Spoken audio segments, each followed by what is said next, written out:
It's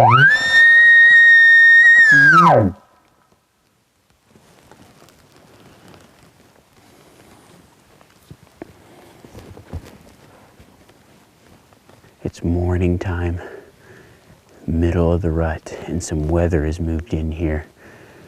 That cold snap will normally get them a little more active, but during the storm, you lose your visibility, and a lot of times they just hunker down and don't make noise. I'm gonna work into this timber, do some calling. There's some burn scars and some open areas. And then I'm just gonna work into this knob where I know that they like to bed, as long as the wind stays right.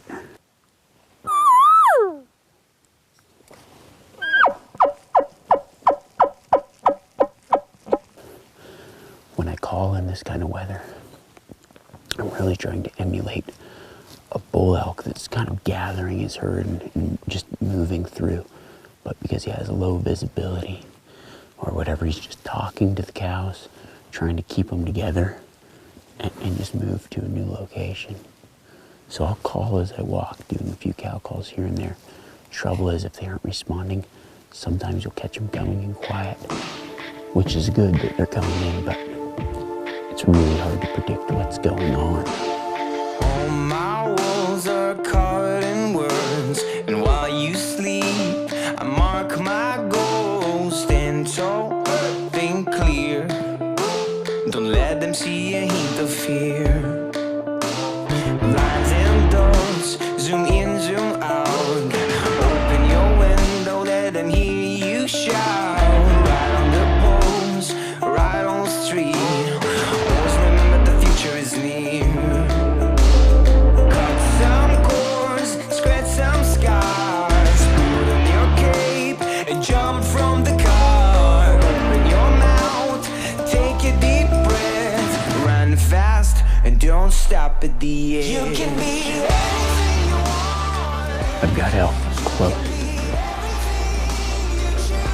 They just disappeared in the fog. I looked down and saw a track. And I looked up and there's a body right up there.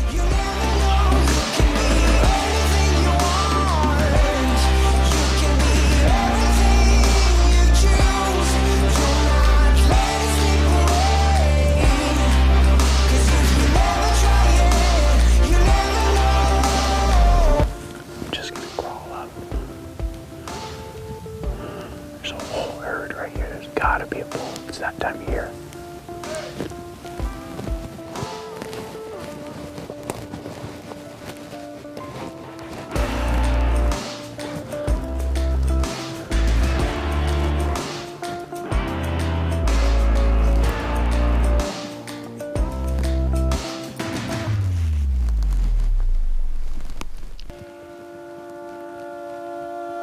When I was a kid, my dad used to say, don't let anything stand in your way.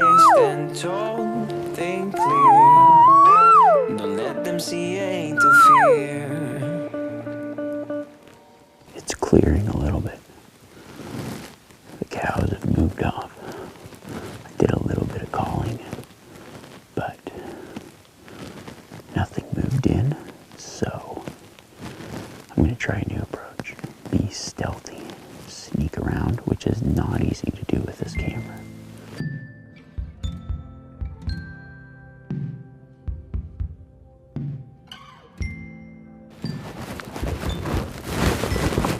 The fog's moving in and out, and I came over here to glass. I thought they'd just completely vanished, and I look over and they're bedded 5 ridges away, 4 ridges away. I hear a bugle, but I'm not going to make any calls because I know where the elk are. And it's just a busy weekend. I don't want to call someone into where the elk actually are.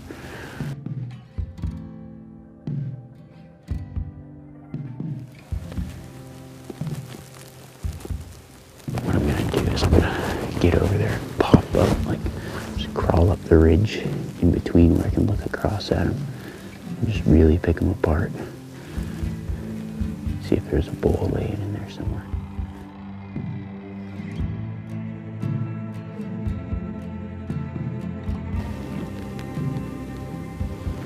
Got those cows bedded on that same ridge across from me. cleared up quite a bit. Just good and bad, I guess. Oh, bull. For me to switch, I have to have a reason for it, not just because something new came out. I shot Hoyt for 19 years. It wasn't going to be a bow I could trust this year. I mean, I shot all the different bow brands. I shot Matthews, I shot Elite, went through the whole list, and Prime stuck out to me. Draw this one back, it's just there. You're not waiting for the wobble to come out of your hand. I drew it back and let it rip, and I was like, dang, order me one. And that was my story with Prime.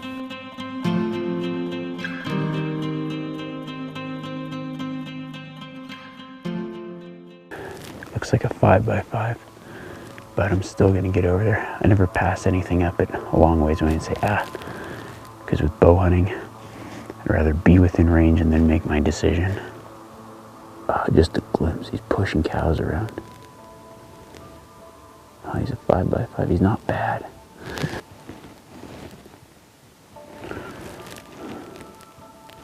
Plus elk is a main staple in my diet, so any bull's better than no bull. He's not bad. I'm just gonna try to get in there and see what happens. I'd rather pass an elk at 20 yards than be 500 yards away and say no thanks.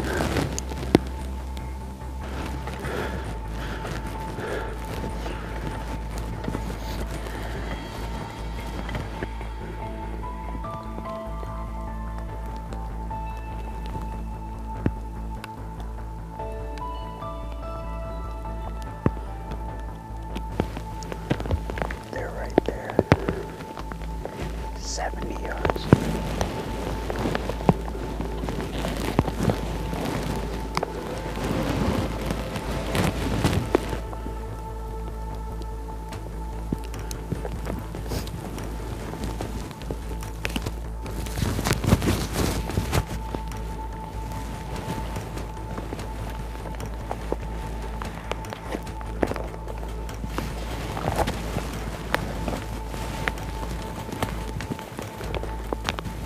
I'm gonna slip back around.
Keep him interested.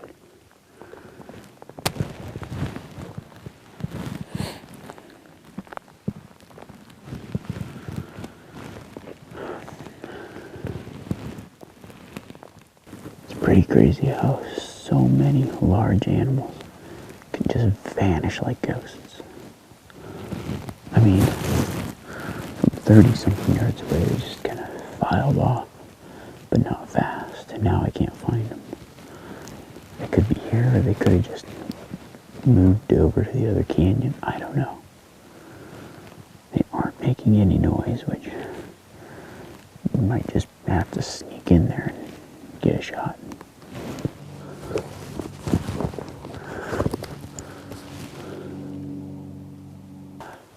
Found the bull, but he's moving cows across the valley here.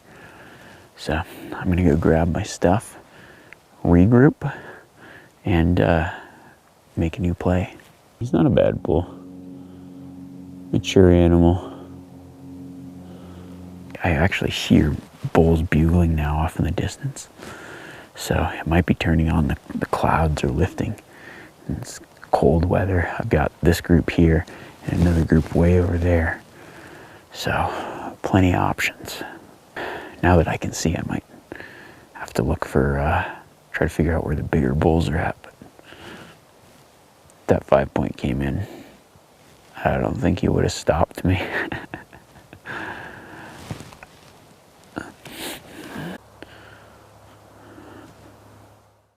Steel is over 3 times stronger than aluminum, which means you don't have to fear that shoulder. Bam! Stronger and better penetration. So what does that really mean? Well, I guess that depends on how full you want your freezer. It's time to raise the stakes. Bring home the meat. Dead meat. Dead meat. All steel broadhead, 320% stronger than aluminum. All right. Well, the elk are across the valley here. Same bull as I was on this morning. They just slowed up, and so I'm gonna head over there. It's a little walk, so I'm gonna head around and then try to cut off in front of them. Hopefully they'll bed up there or something, and I think what I'll do is I'll probably end up just trying to spot and stalk in like it was mule deer, but most of the time when you're stalking a mule deer, it's 1 or 2 animals, not a whole herd of them. You know, you actually can sneak in on elk fairly easily, but you gotta stay low to the ground and not have a bunch of stuff going on like cameras and bows and all the good things that make solo hunter solo hunter. Ooh, there they are.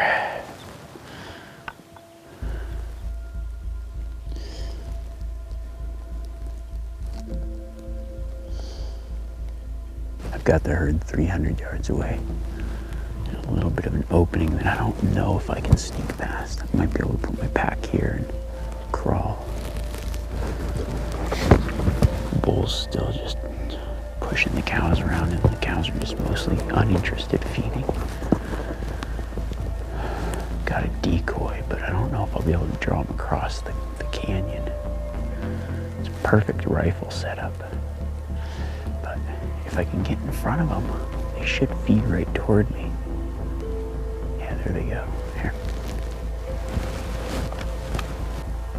See, I'm not making this up. Just kidding.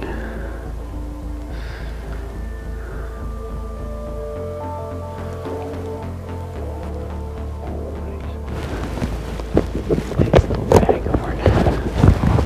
Perfect for the freezer.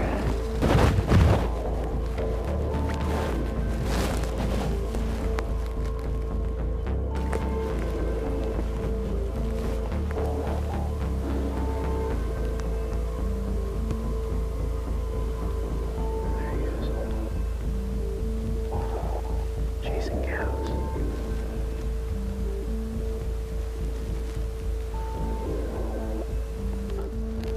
The elk are still up there, but the bull just went and chased the cow off. Got a pretty good seat for the old show that he's putting on. Just kind of running back and forth. Trouble is they aren't in a very good spot anymore. So I think what I'm going to do is I'm going to pull out and come back this evening. Just let him settle down, bed up. It might be a little more active this afternoon.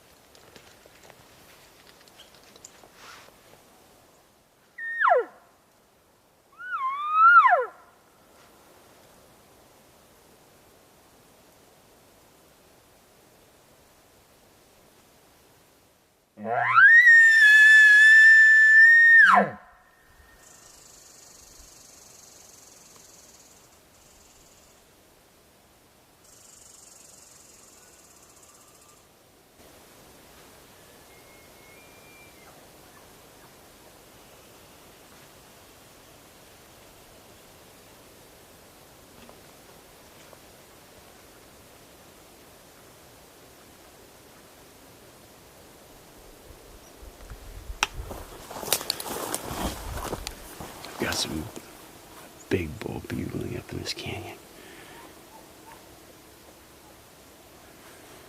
Drop but they moved up the hill, so I'm gonna run and grab my pack and then head on up.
For more information on the Solo Hunter rifle covers, vinyl harness system, and other accessories, or to connect with us on social media for exclusive photos and videos, log on to solohunter.com.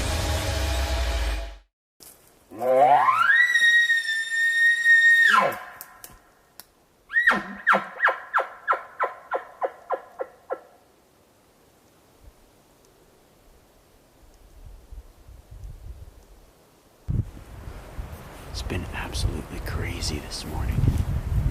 I've been following this giant bull up the mountain, and it's like I just cannot get video of him, but I keep spotting him. He's the one with just this deep, nasty bugle.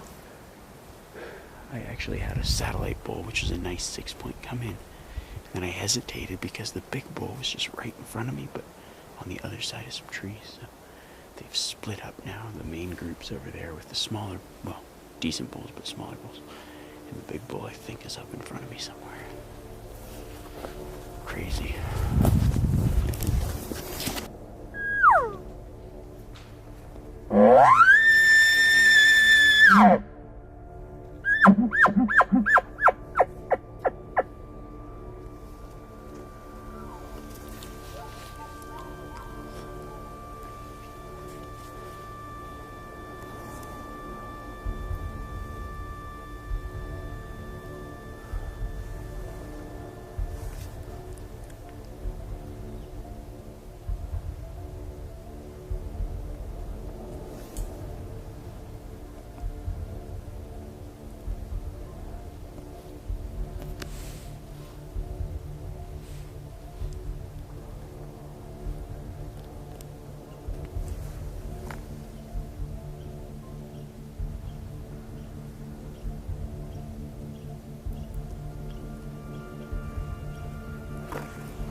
Well, got him.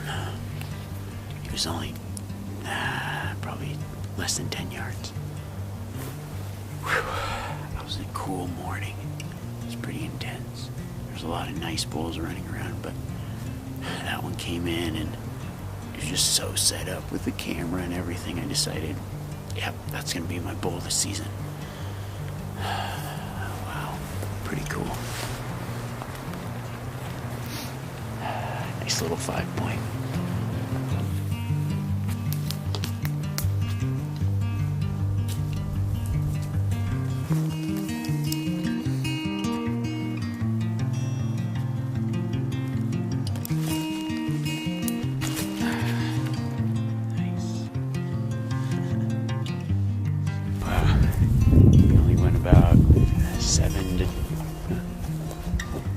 Probably went about 12, 15 yards. Great shot, perfect shot. So cool. Here he is. Wow, cool. That's awesome. Yeah, not a bad bull. Came in just right. Stood there broadside, so close. Sometimes you just got to take the opportunities you're given. That's pretty cool. Self-filming's so hard. It's like when you get a really good opportunity on a decent elk, you almost have to take it.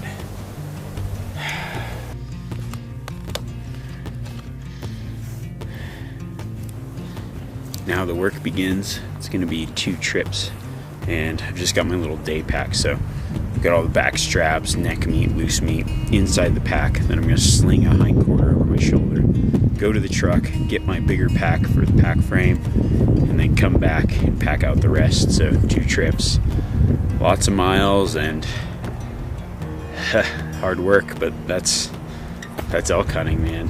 When I eat this meat, it's like you remember the hard work that you put into it.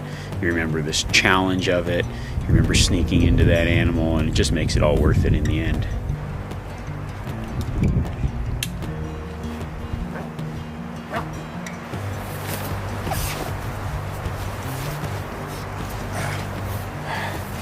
Just can't fall over. Oh, shit. That's heavy. Not bad once you see it.